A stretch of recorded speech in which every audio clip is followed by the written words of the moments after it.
And good afternoon, everyone. It is 1:30, and as people are just connecting through the waiting room, I'm seeing the screen populate up. We're so glad that you could all join us. One more person connecting, and then we'll get started. Challenge.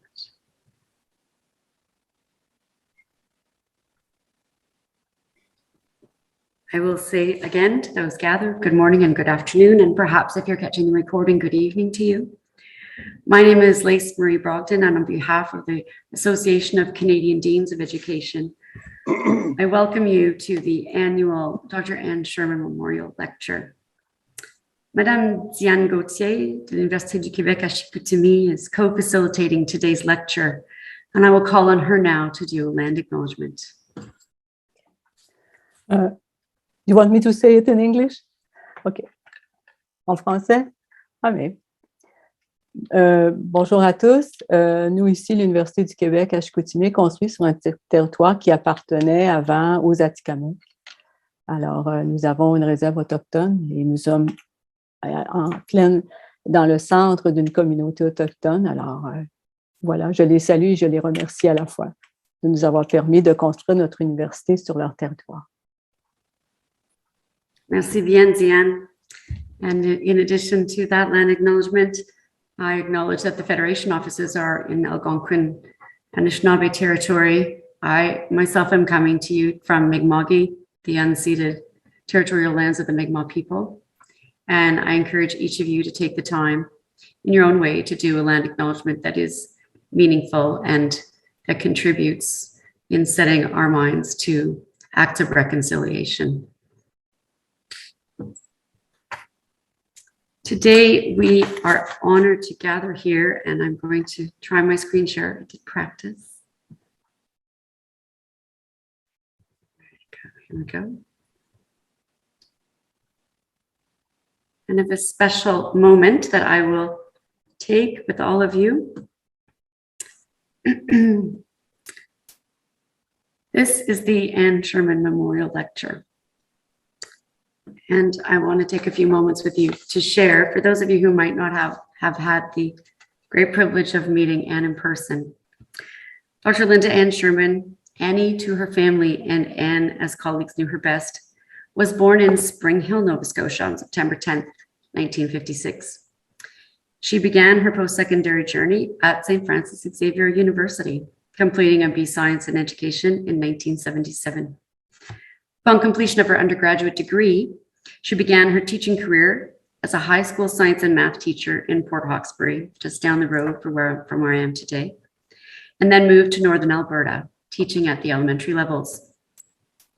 She went on to earn a graduate diploma in leadership from the University of Alberta in 1991, and ended her public school teaching career as a school administrator in Fort McMurray.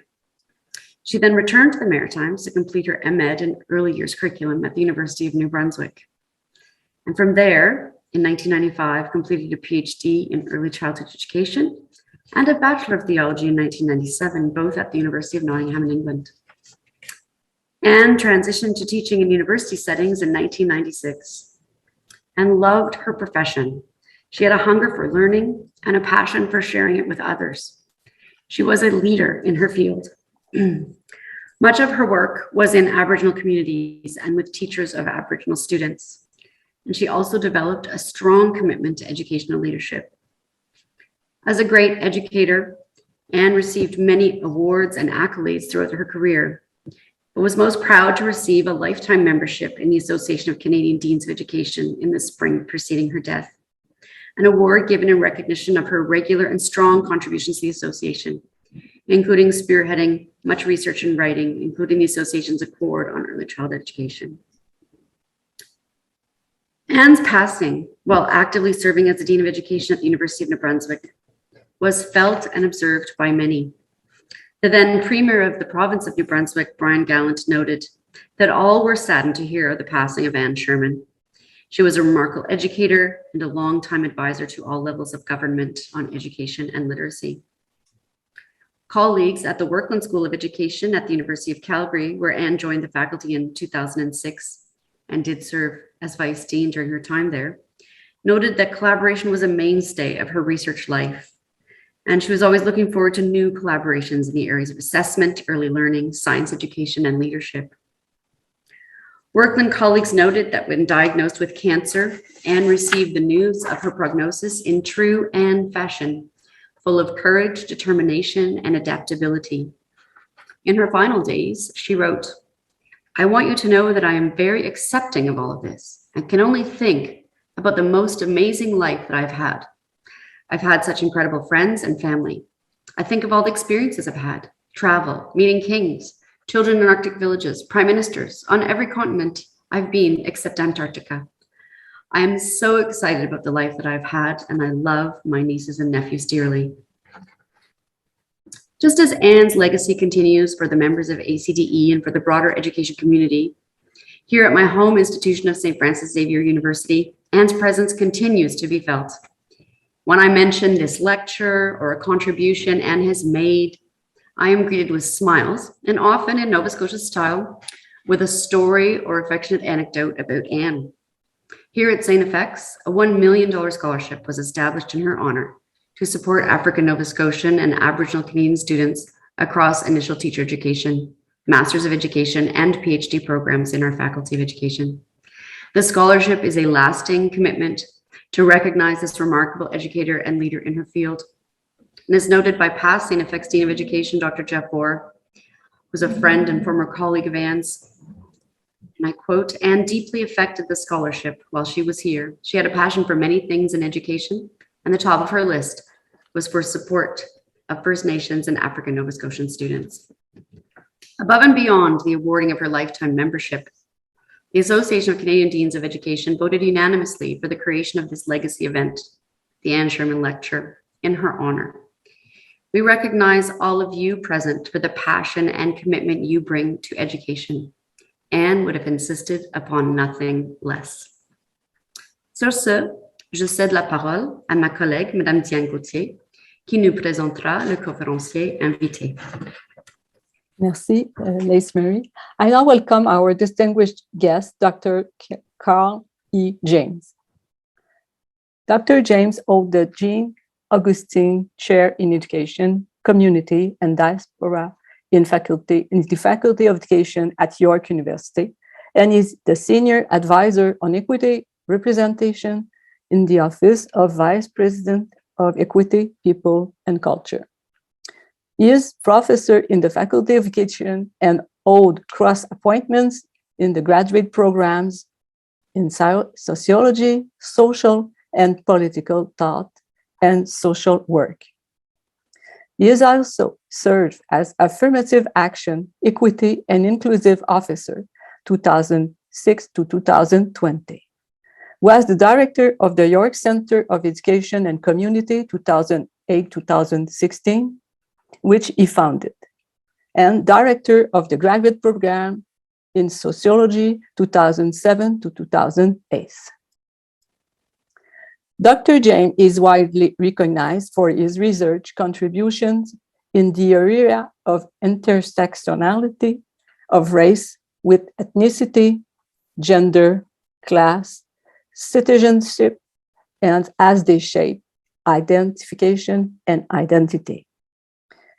The ways in which accessible and equitable opportunities in education and employment account for the lived experience of marginalized community members.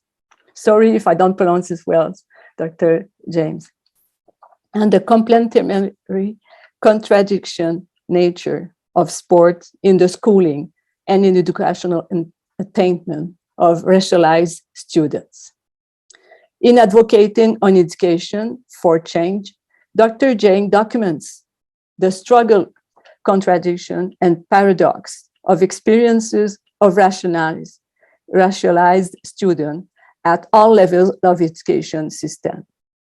In doing so, he seeks to address and move us beyond the essentialist, generalized, and homogenizing discourses that account for the representation of achievement of racialized people, particularly Black Canadian, in educational institutions, workplaces, and society generally.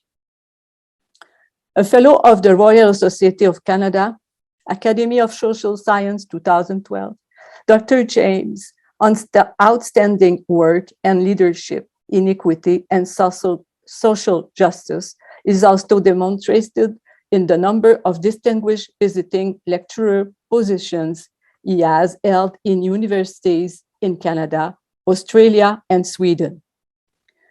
His contribution to social equity and anti-racism education have been recognized through his many awards, including the Outstanding Contribution Award, Canadian Socialization Association in 2020, Research Leadership, York University, and as an honorary doctorate in 2006 from Uppsala University, Sweden, where he was visiting courses director from 1997 to 2013 in the teacher training department. A youth and community worker in his early career, he is known for his involvement in community and mentorship for student and colleagues commitment, for which he has received many awards, among them Graduate Faculty Teaching 2017, York University, Black History Month Recognition, City of Markham 2014, Harry Jerome Professional Excellence Award, Black Business and Professional Association 2013, African Canadian Achievement Award Education, Pride New Magazine 2009, William P. Hubbard Award for Race Relations, City of Toronto 2008, New Pioneer Award, Skills for Change 2006. Dr. Jing's publications are numerous and insightful. His most recent book is Color Matters, Essays on the Experiences, Education, and Pursuits of Black Youth, was published in 2021, and attendees may consult his full publication list via his York faculty page. Sorry. Now it's your turn, Dr. James.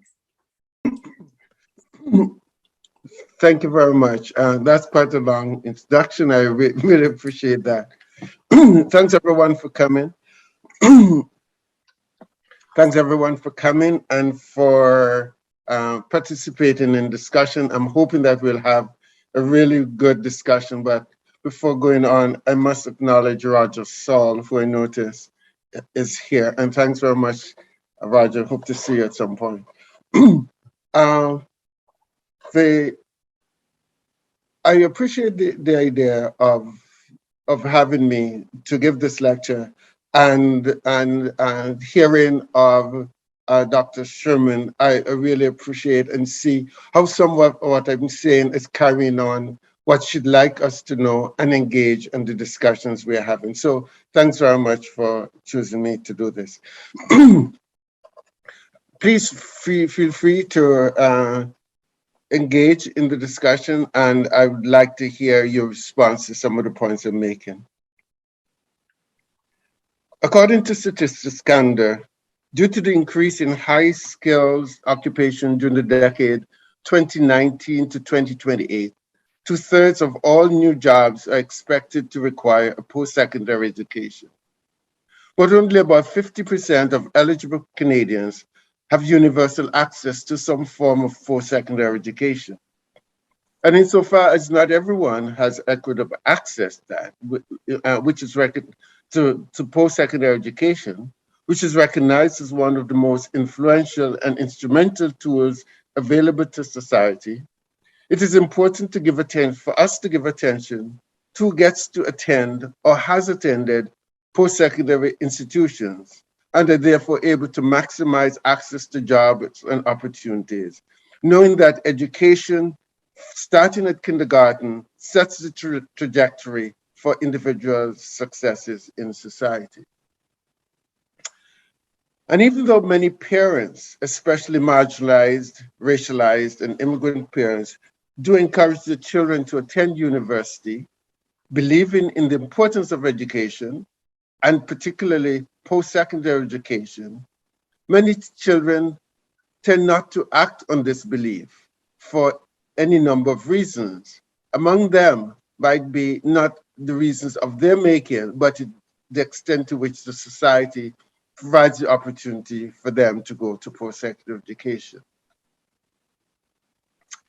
In a recent study of a transition year program in which I've been engaged, most of the students were first-generation Canadians and came from marginalized circumstances. And almost all of them were the first generation of first people in their families to pursue post-secondary education.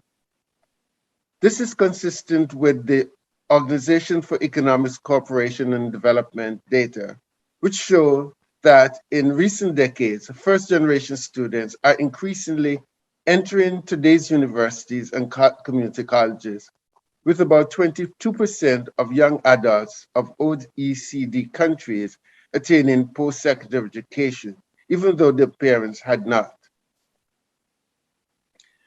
And in Canada, statistics suggest that the children of immigrants are generally more likely than their counterparts from third generation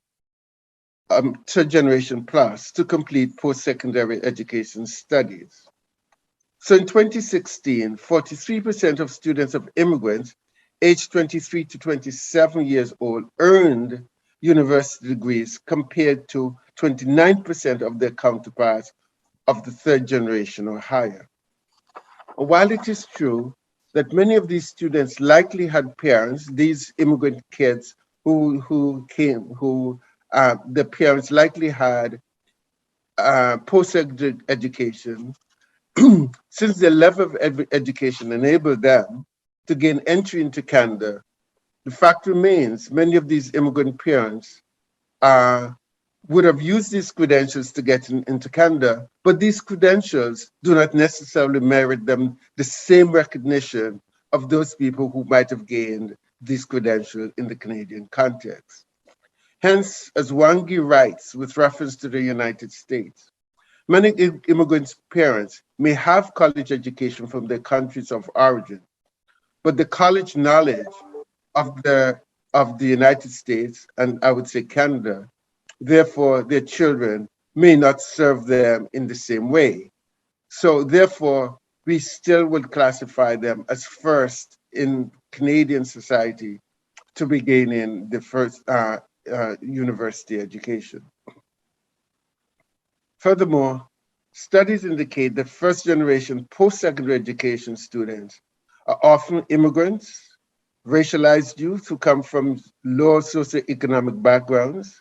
They're often parents, employees, and caretakers for their extended families and communities. And they do not all have a common story. Yet, aspects of their narratives echo and weave together to form a pattern reflecting both the richness they bring to campuses and the obstacles they encounter in academia. And I reference that because I think of how much do we as educators take up these richness that they bring to our classes in working with them. The point I'm making is that context, in terms of the time and place, matter if we're going to be responsive to these students, as well as we need to pay attention to the identities or backgrounds pertaining to the class, race, gender, sexual identity, citizenship status, etc. All these matter, for we have to take these students as they come into our classes and work with them in order for them to be successful. For these affect students' access to educational opportunities, their occupational aspirations, and eventually their place in society.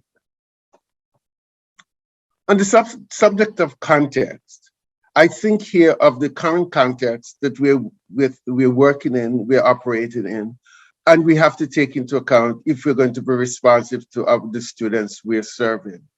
And here I'm going to list a number of things that I think that we need to be paying attention to because of the context in which we're working. Of course, the first is COVID-19, which has disrupted the lives of all Canadians and exacerbated the health, educational, and other inequities in society.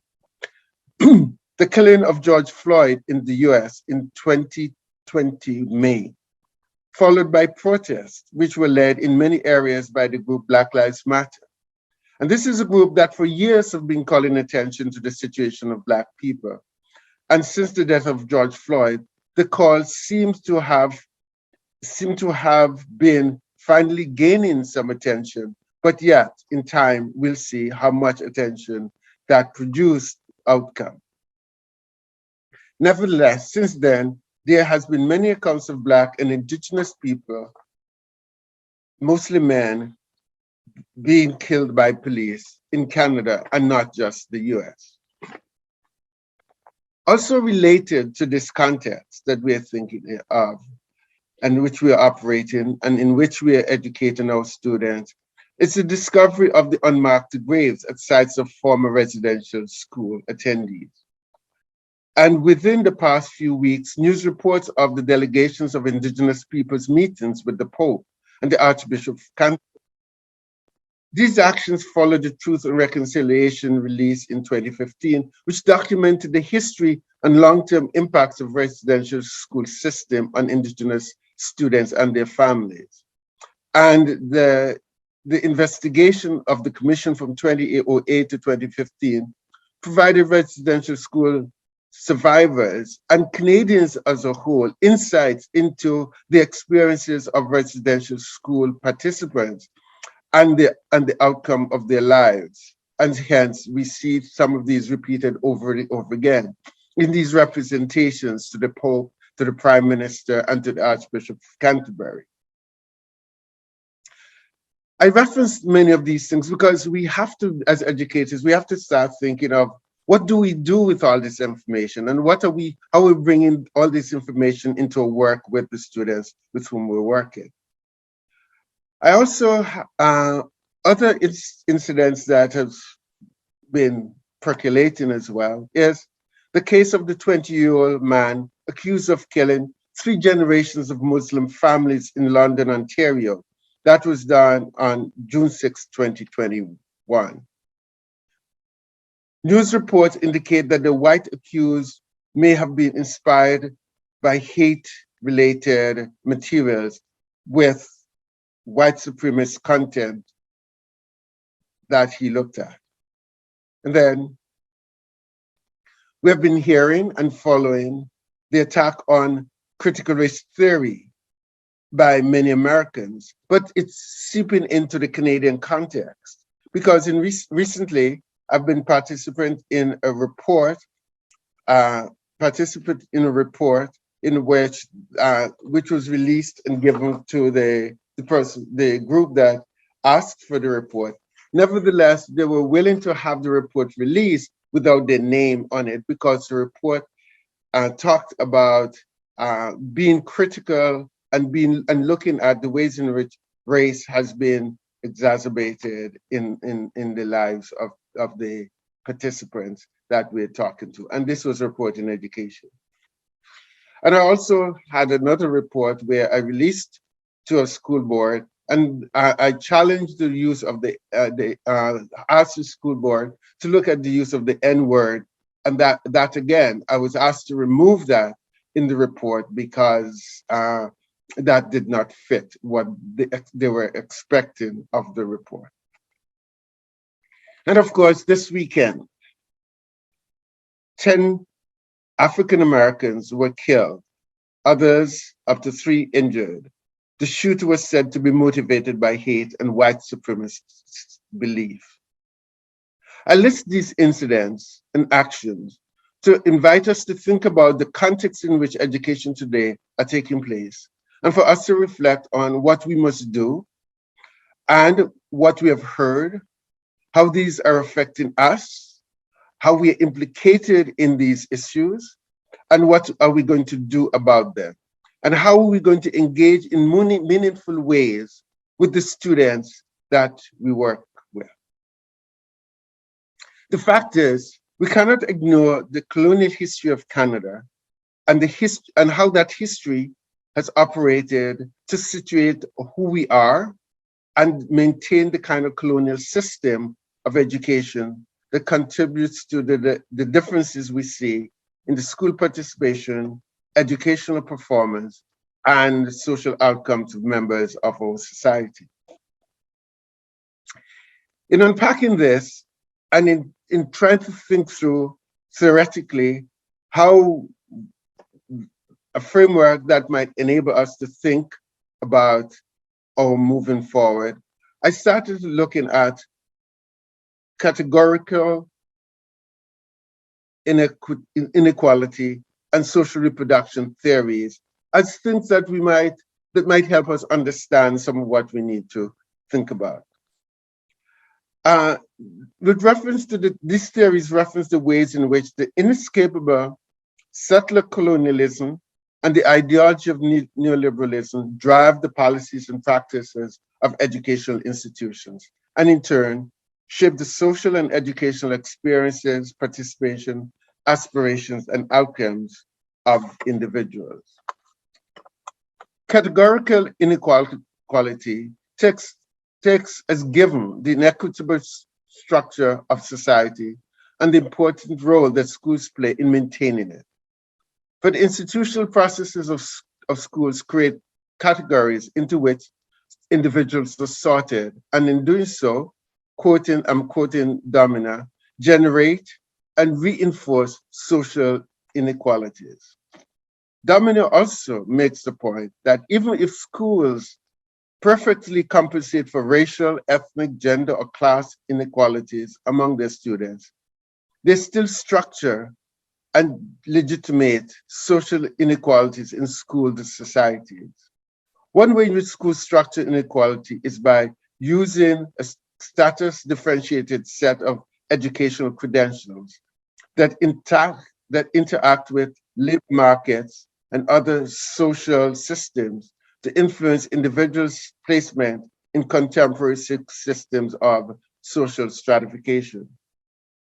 The fact is, schooling opportunities, allocation of educational resources, educational assessments, and the academic tracks or programs into which students are placed, or they might have chosen, as well as other learning initiatives like exposure to post-secondary possibilities, class and gender as categorized meaning, all are all part of the schooling processes that students must navigate and negotiate in this pursuit of education.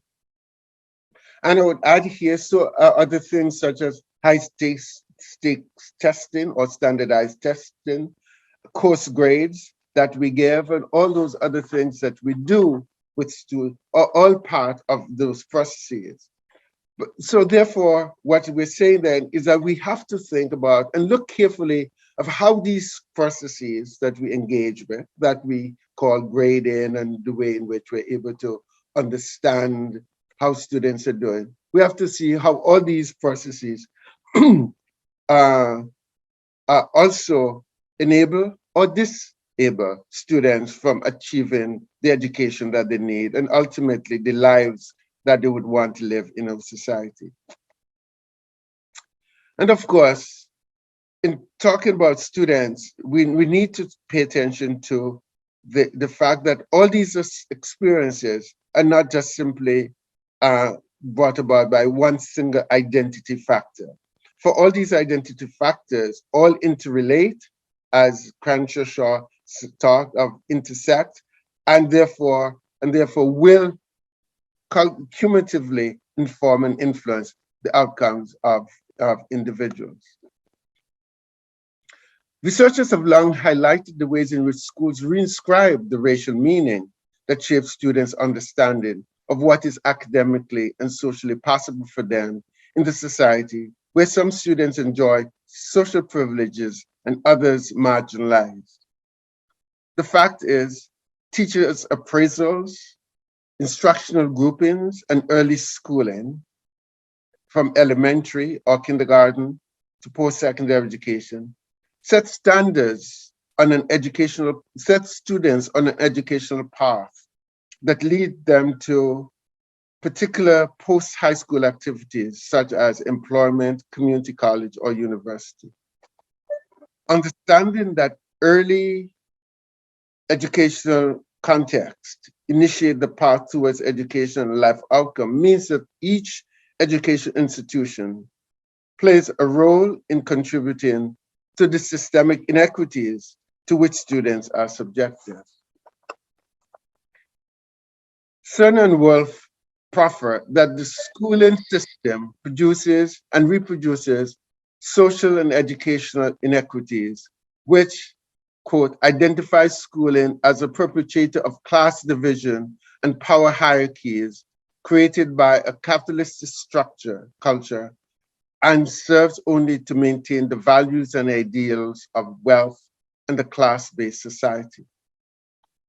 Collins writes that schools are not institutions of equal opportunity, but mechanisms for perpetuating social inequalities.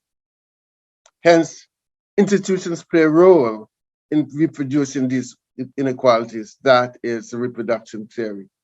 Hence, it is imperative that consideration be given to the social, political, and economic context in which we are operating, noting changes over time and the agencies that individuals exercise, and we need to stay and enable and see how much we facilitate and enable individuals to exercise their initiatives. Indeed, individuals, like students, do actively engage in making sense of their social worlds and the conditions within societal and institutional structures that are not of their making and in which they unwittingly caught. Hence, we need to play a role in enabling, paying attention to, and understanding how students are making sense of their social world. And therefore, what we do is make it possible for them to be able to live healthy social and educational lives. I began my list above by referencing COVID and what COVID has disrupted in schooling and education. And it has been doing so for 2 years now.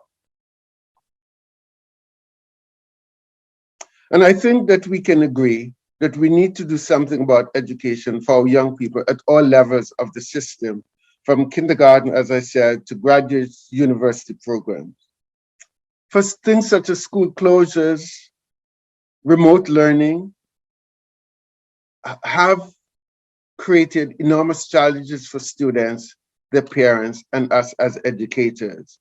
And this has been happening not only in high school and elementary school, but these remote learnings and things like that have been happening in universities, and we need to pay attention. How is it operating in the university context?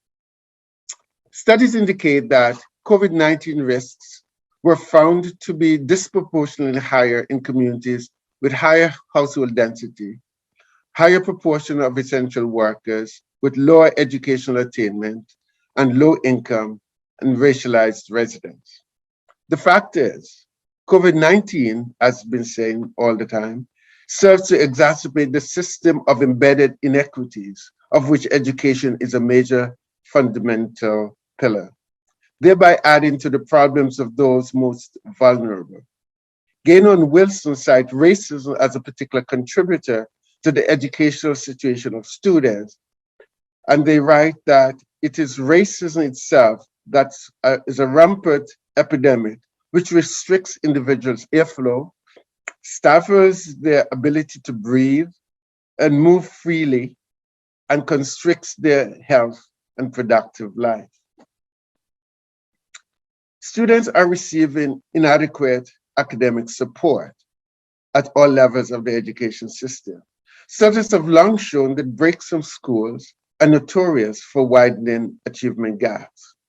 For instance, in early schooling, mathematical and literacy skills between students from lower and higher socioeconomic backgrounds often widens during vacation periods from schools. These gaps tend to be a result of low-income families' inability to afford supplementary academic or extracurricular programs that could contribute to their children's intellectual development while away from school. So being out of school and accessing school virtually could further students' lowered school and university participation, their academic performance, and educational outcomes. American studies have also shown that teachers consistently report that they were unprepared to teach online. And they taught less new standard material to their students, and that students were increasingly disengaged from learning. And they had a significant percentage of the students did not even log in or make contact with their teachers. I think these things are particularly significant in high poverty and urban schools. And I reference this for us here as educators, especially us in university and teacher education program, to understand how are we going to enable and support and make possible the kinds of ways in which teacher candidates today will be able to respond to the situation that they eventually will be inherited once they get into the classroom. The point is that it's not, these things are not going to, and I'll come to this later, but these things are not just for today, but we're going to see what's happening today, the kinds of schooling and education that students are getting or not getting, that's going to influence them for years to come. And therefore, we need to grapple with how we're going to prepare ourselves and prepare students for this eventuality. Middleton makes the point that deviation from usual classroom instruction practices have created additional variance in test scores. So the ability to compare the same students' test scores relative to others across years and across time would be a problematic thing to do. And that's therefore should also signal when we start using these test scores or grades for students to move into graduate programs and so forth, and also to get awards and so forth. How are we going to assess them, and how are we going to take into account the time at which these students are achieving these scores? Clearly, students without the language and the social and cultural capital of the school system and students from lower income and racialized students will have to work harder to pick up on what they're missing in schools, because they might not know and understand the subtleties and the nuances and so forth that happens over virtual learning. I think here, and reference are made by researchers about teachers' expressions and things that might be delayed in virtual learning, especially students with disabilities might not be able to pick up on. And hence, what are we going to do to take these into account? Reporters Yank and Kennedy write that some of the Toronto teachers they interviewed for a newspaper articles watched helplessly as many of these students simply disappeared. And one teacher said in an elementary school said that she lost touch with nearly half of her students. And some people have suggested that online learning allows for equal opportunities and reduces inequities, but it is not the case. Rather, it operates as an extension of an inherently disadvantageous system that further exacerbates the conditions in which social and cultural hierarchies are entrenched. Based on her research on the promise of e-learning in the Toronto District School Board, Fahadi concluded that the approach to e-learning is premised on, quote, a meritocratic political philosophy, and of quote, in which student differences are exacerbated. Course content is delivered as one size fits all across a diverse range of learners, and contradictory assessment practices conflate, quote, mastery and feedback with quantifiable outcomes or grades, which evidently not the case. And in an interview, a focus group interview I had with some Black students in Toronto, finding out from them how schooling, and many of them were in their final grades or in grade 11, how this time has been for them as they work through their education. I'll read what 4 of them says. Becca said to me, I would say that I have a majority negative experience when it comes to schooling during the pandemic. With some of the courses, I definitely feel severely underprepared. I know it's especially because we had to do schooling online. One guy, Ray, said, we missed out on a lot of stuff that we could have potentially done if we were in person. Anna said, teachers cared more about giving us the work and having it submitted rather than in teaching us. She said on multiple occasions, I was there in class just to pass, not to learn. But unfortunately, online school will not be for me. Majedat said, when online, I found that I had to push myself. Teachers were just giving us the information. But if you wanted to learn, you have to go learn on your own. And I think that was the downfall of a lot of students this year. Like teachers didn't realize that we're still young. We're still children, like sometimes we just don't know how to get the resources and find the information that we need without their support and help. From university students, we have heard similar information, but I reference the experience generally of university students and what has been their experience in university classroom over the years, and not just during COVID, but what do we know of their experiences?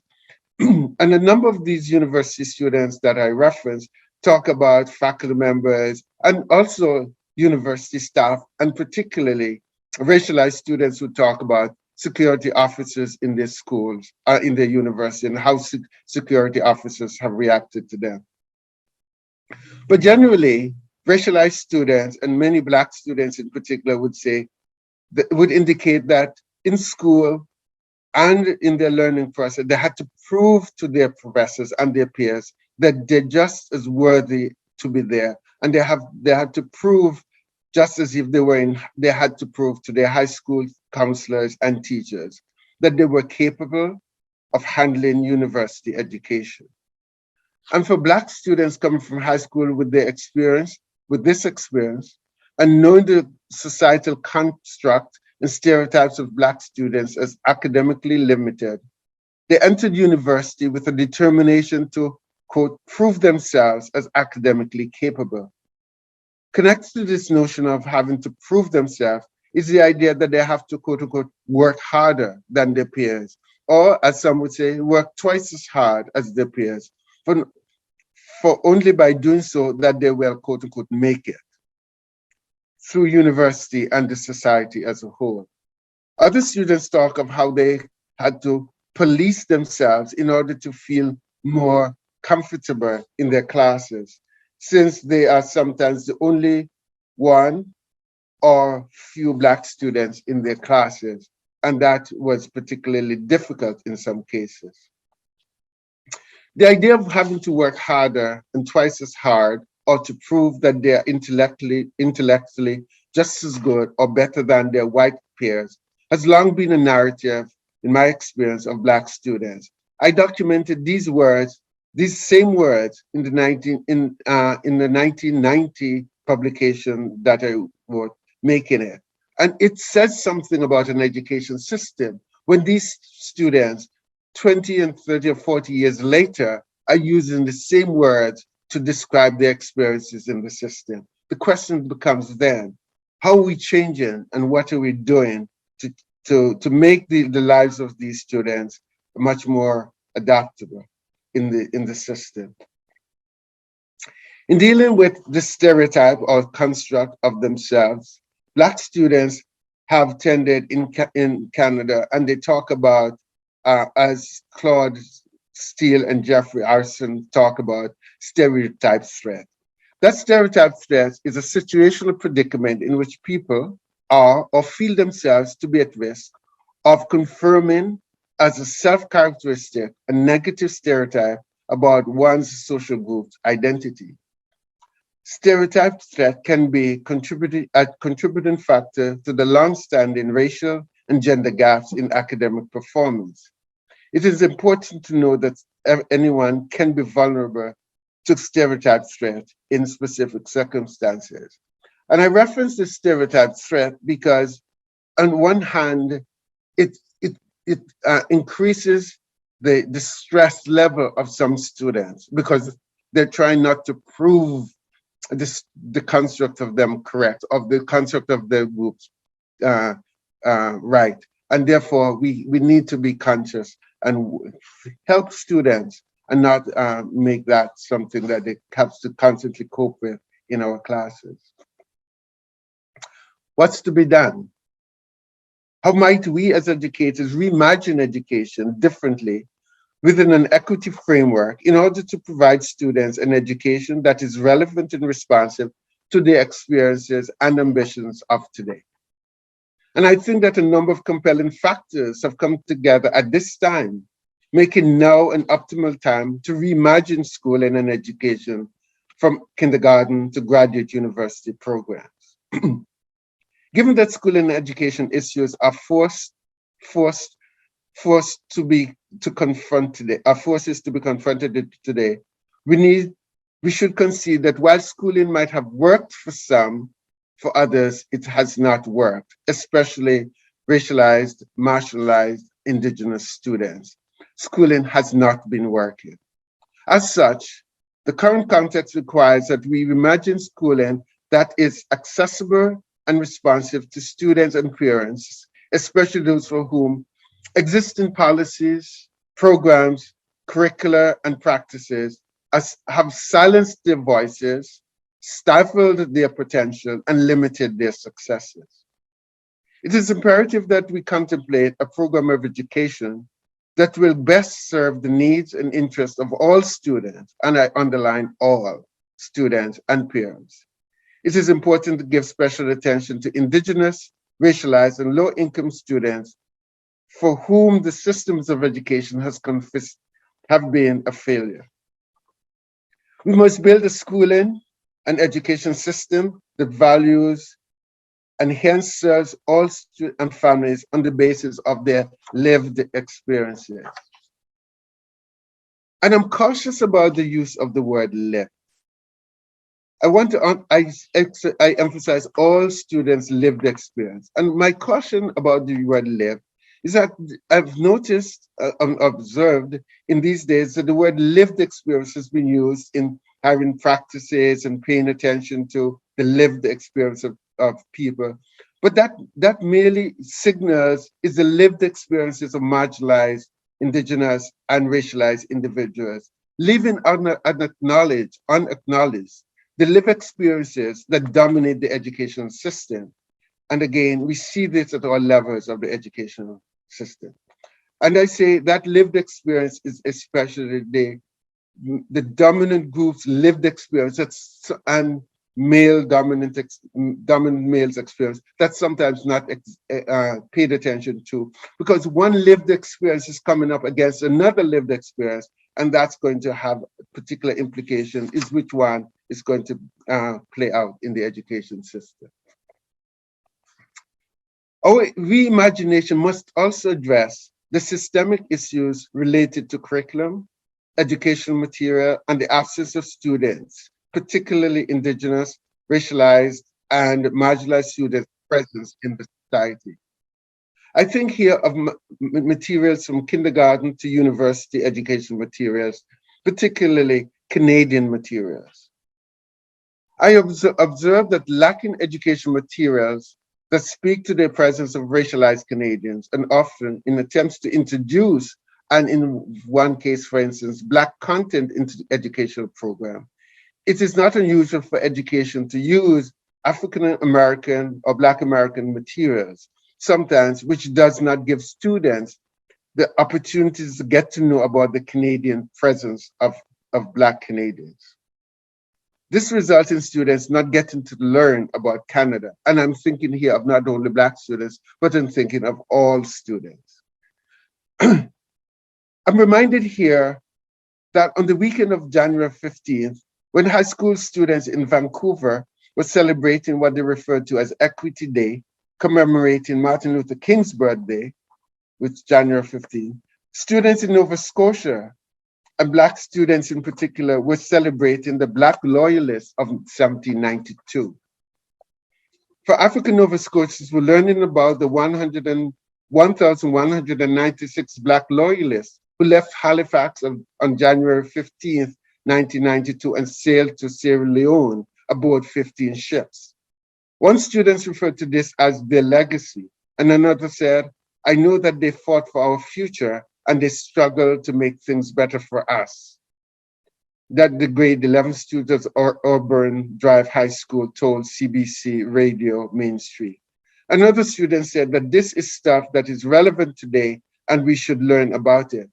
That was Ash saying. And I would argue that it's not just African Nova Scotians who should have been learning about it, or Nova Scotians generally, but it should be all Canadians. And I reference these activities, these two activities from coast to coast, noting that one would not know, and I'm thinking of the students in Vancouver and Burnaby who is having this Equity Day, were probably unaware of the history that the African Nova Scotians were recognizing, and the need for, and I would argue, the need for a revisiting of what we present as Canadian history and who is left out in that Canadian history, and how that Canadian history must start with the colonization and the presence of Indigenous people in the Canadian context. For it is the case that in attempts to be responsive to or address the serious lack of materials pertaining to marginalized and Indigenous Canadians, we have had identity or heritage months like Black History Months. And they have become the ways in which we are inserting these historical or these accounts of quote unquote other Canadians. And reflecting on this practice, one student told CBC reporter, and this was about a month or two ago, I think having a curriculum that represents all of the students that go to our schools, all students in our boards, really gives them the motivation to like, quote, hey, this is about me. I want to learn not just about Black history, not just having Black History Month or Black Heritage Month. It is, and while Black Heritage Month is important, it should be embedded in our whole curriculum throughout the school year, and it doesn't matter and should not come with just a celebration. This is something that that must be put in place if we are to know what about our own lives as Canadians. And this is something, she continues, we should not only celebrate in February, but in other months, such as March and onward. And in February of this year, in speaking to two high school students who were planning their Black History Month event, they said to me, and I was indicating that I was invited to talk of Black History Month at some institution. They say to me, we don't want you to talk about Black people's experiences with pain and trauma. We want you instead to tell people and talk about Black resilience, Black resistance, celebration, and joy. These students were asking that we critically reflect on what we think represents Black experiences that we should be talking about and hearing about and presenting to all Canadians. The fact is, schooling should contribute to building students' sense of self and encourage them in their sense of creating agency for themselves. Schooling should support the development of curriculum and curriculum materials that are culturally relevant and responsive to the needs, interests, and aspirations of students. And I think here, not only elementary students, but all students, particularly university students with whom we work, because their experience must be also included in the university materials. And I keep questioning, what are we doing in universities to include the materials of students' experiences that go beyond what we have been presenting over the years? In doing so, I think that we need to have representation in our university, not only in curriculum, but who are the professors with whom we're working. And we need to ensure representation. Many organizations, and references research here, many organizations hire for diversity, but fail to provide equitable opportunities for advancement for these many hires that come from racialized, Indigenous, and marginalized communities. When this happens, when we see high diversity, we will see high diversity and in low paying and low authority jobs, and overrepresentation of one demographic group in leadership and management. And so the question is, when is that going to change? And when employees of these other backgrounds are going to be seen in the leadership that would influence the curriculum and the context in which education is taking place today. We need to implement a program that will address systemic barriers that prevent Indigenous people, racialized people, Black, and people with disabilities from accessing education. This lack of access creates an enormous diversity deficit in many workplaces. By investing in workplace education programs, we're providing marginalized employees with potential life-changing resources that enables them. But these programs, and sometimes these these anti-racism workshops that happen, do very little to really change the system, and therefore we need to also pay attention to what that education is providing and how is it going to enable us to bring the change needed. In concluding, I return to what research says about the impact of the pandemic. I know I'm running out of time, but Chen Dorn and Winsinger writes, although teachers around the world have different styles and standards for learning, there's one thing on which they seem to agree. A computer is no match for classroom as a place for kids to learn. Research indicates that remote learning experience over the past year is a poor substitute for classroom learning. The fact is, students have paid a heavy price in lost learning. There's also emerging evidence that stress and isolation of online learning at all levels is contributing to mental health issues among students. Remote classes have improved as students and schools adopt best practices, but that's not enough. The full impact of the unprecedented global shift to remote learning will likely play out for years to come. But students will also need help to catch up losses that have already occurred. Along with offering more support for students, we may need to also spend extra time with them in the classroom. And this is no longer this might mean longer school days or shorter vacation time while students give attention to their academic work.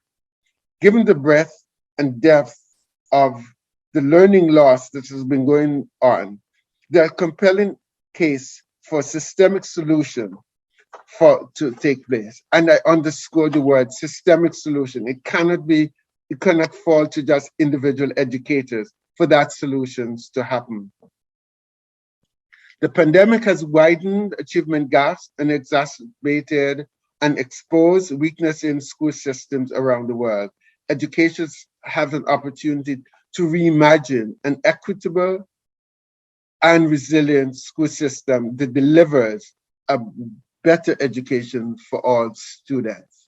Thanks very much, and thanks for listening. And we still have some time for some engaged discussion. Thank you very much. Thank you so much, Dr. James. And yes, we do have time for discussion. I want to just summarize while people are thinking about putting questions into the chat.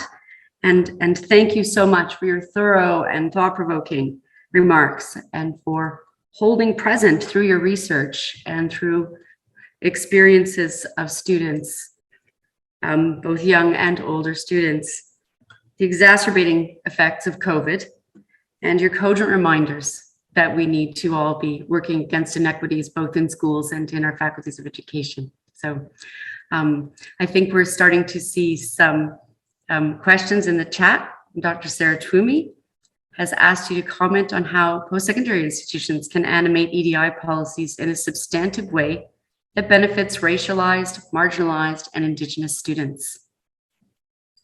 Thanks very much. And I like the quote from Sarah Ahmed, and I agree.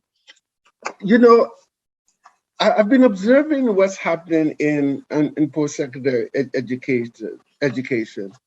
And, you know, much of what we're doing is we're bringing in other faculties. For example, some time ago, I talked of we're having task force reports, we're having cluster hires, and also we're having unconscious bias training.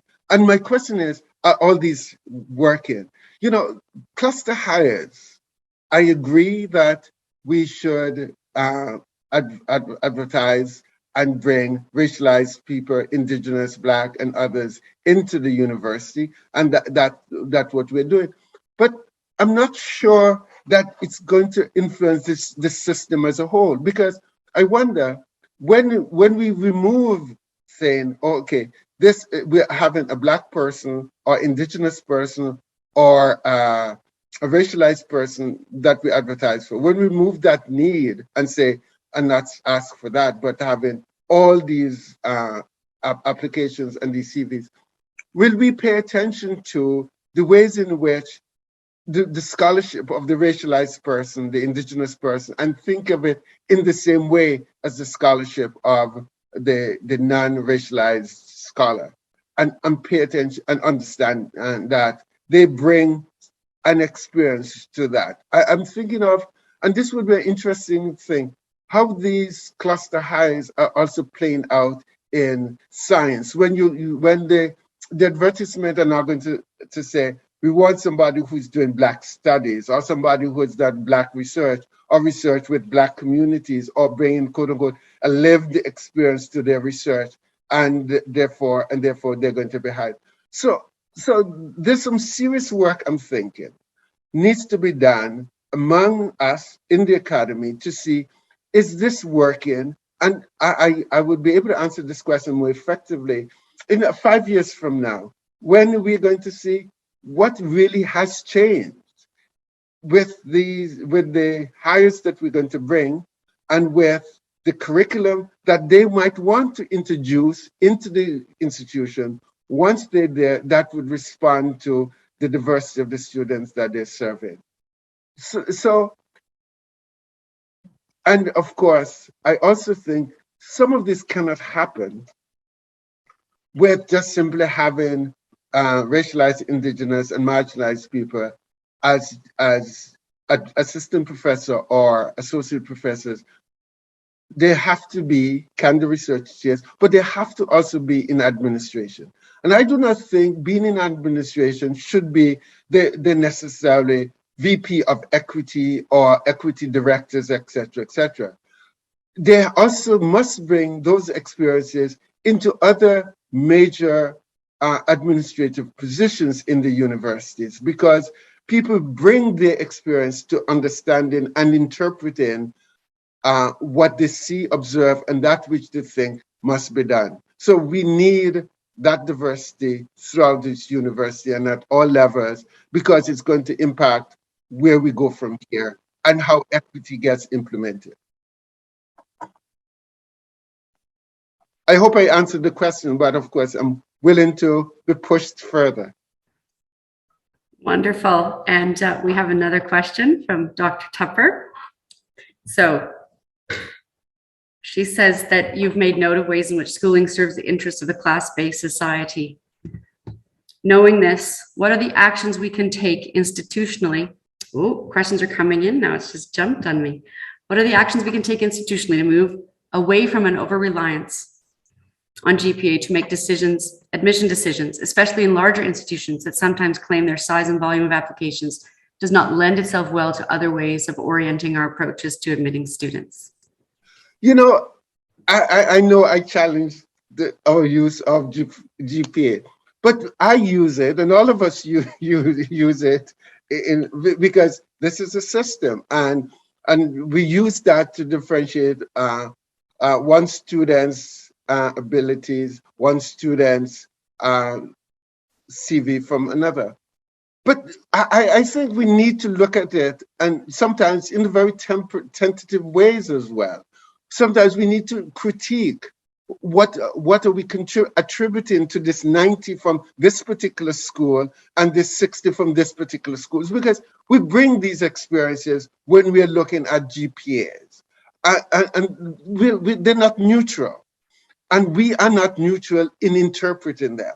Therefore, what I want to signal in that is signal how we need to also be critical and also have reservations and sometimes be tentative with how we use this, with these tools that we have inherited, because they're not going to go away.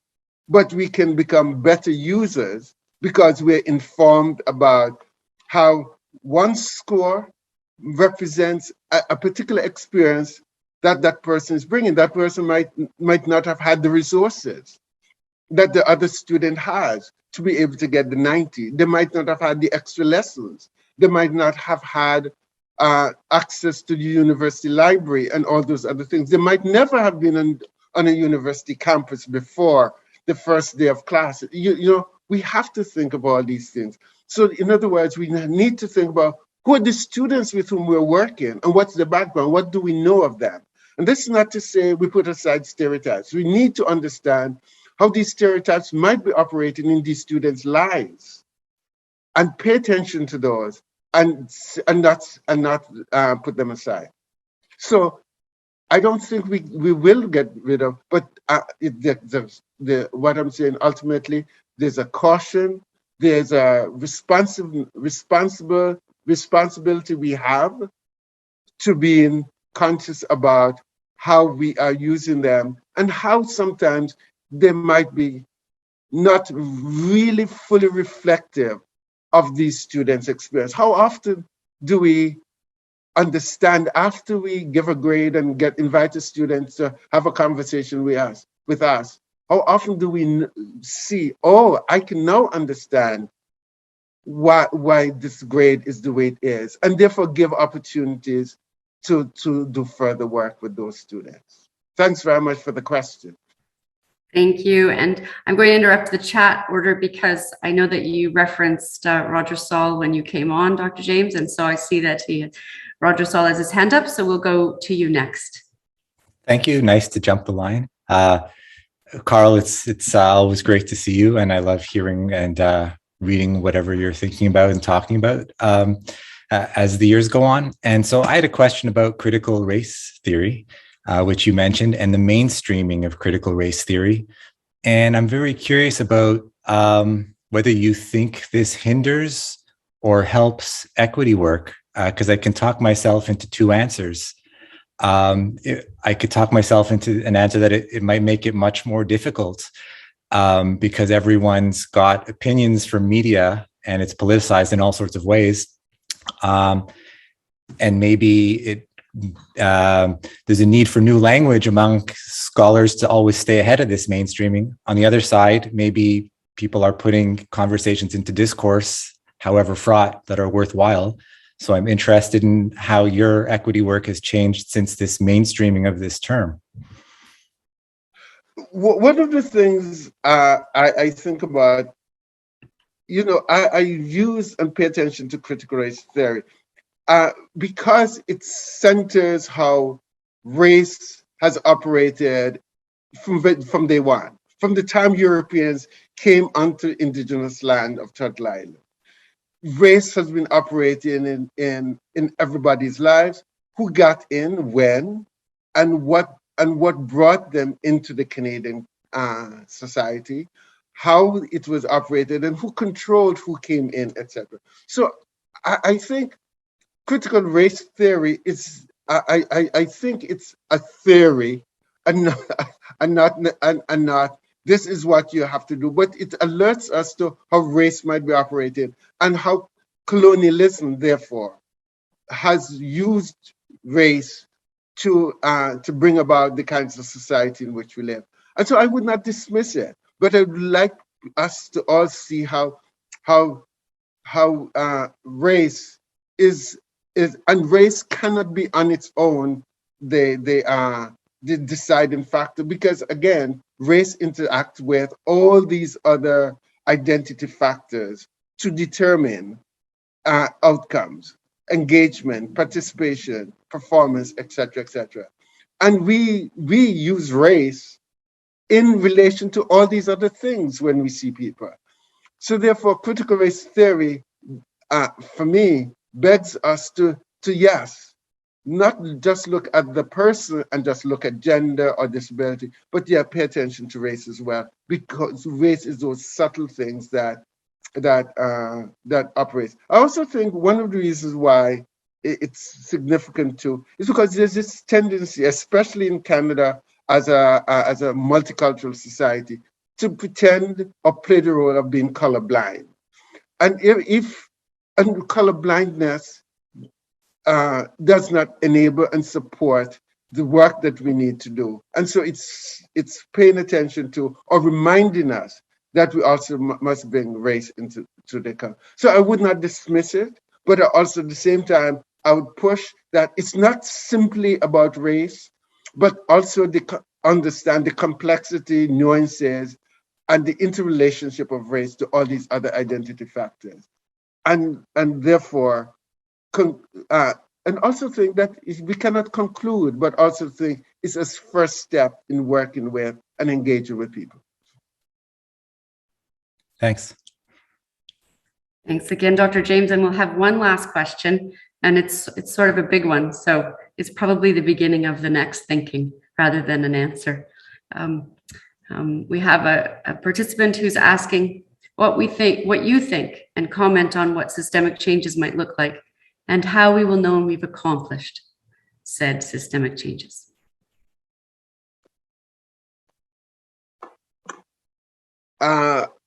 You know, I think, and I appreciate, Lace Marie, that yes, it's a big question, and I think what I'm arguing for tremendously is seeing things in process, in ongoing, in not. And I always work with students, and students will tell me in my work with them that I ask a lot of questions. And when students ask me questions, I ask them questions about the questions. And so with them, I work through the answer. And so I think this is one of the ways, once we get to an answer, that answer might beget another question that will keep us moving and ongoing, and as the case may be. So I recently I've been thinking of work that I've done in interviewing, and I would do one set of interviews, and I'm constantly having the urge to return to the people whom I interviewed, to hear from them that you told me this at one time, but now that I asked you the question, we left, you might have thought further about the questions that I asked you. You might have changed some of your answers because you have had to have further thinking about them. And what should I now know about your life that we decided on? So to me, that's a way of saying that we might never feel and arrive at, quote unquote, the idea of having this final accomplishment, but it might signal to us that we are on our way. And we constantly have to be revisiting that idea of what accomplishment means. Because accomplishment has to be contextual as well. It has to be in relation to time and space, what happened then, and not just simply, I have accomplished, therefore, I said, there is this constant revisiting. And again, systemic change. Systemic change for me means that it's not only about the individual, but it's happening at all levels and everything, the individual, institutional, and societal, all these interact to enable the systemic things that we want to happen. And I look forward, and I see this, again, thinking of in an ongoing way. I think of Congress now, and I'm thinking of what Andrea Davis said about Congress 2023, when she developed the idea of imaginings and reckoning and reimaginings for Congress 2023. So yes, this conversation then we could return to, all of us return to in that Congress. Where have we gone since 2022? We discussed these things that we talked about. Wonderful. Thank you for that call to process. I am sure that Dr. Anne Sherman would be saying yes, and let's get busy. For the last word of thanks, je cède la parole à ma collègue, Madame Diane Gauthier. Attention, Diane. Sorry, I will conclude it in French, Dr. James, and Thanks. feel very invited. If you want to come to Quebec, you'll be more than welcome in my region. So, merci à tous d'avoir écouté et admiré les propos du Dr. James. Et encore une fois, je vous remercie d'avoir soulevé chez nous un questionnement et des réflexions. Et je vous souhaite à tous un bel après-midi. Au revoir. Have a nice afternoon, everyone. I hope you enjoyed it. And thank you, Dr. James. Bye-bye. Thank you very much. Thanks for everyone for coming, and have a very good rest of Congress.